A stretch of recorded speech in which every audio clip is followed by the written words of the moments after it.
What's your name? My name is Marco Anthony from HRMELM.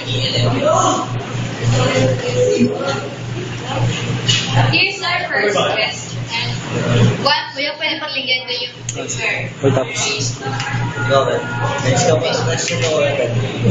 Bakit lalaki lang? Why do you use this? To communicate and share my ideas to Ano sabi ko? everyone. Do you think it's help you a lot? I think so kasi parang ano yan minsan kasi nakakatulong kasi minsan mga bagay, English, please. mga bagay na kailangan i-share sa tao na mga kailangan.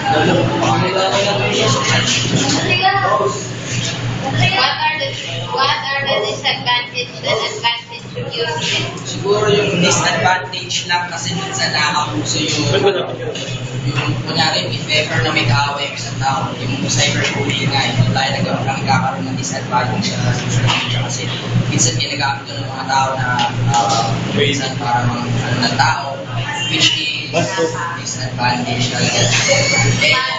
Advantage naman siguro easy to communicate, easy to mahanap yung mga tao na kailangan mo.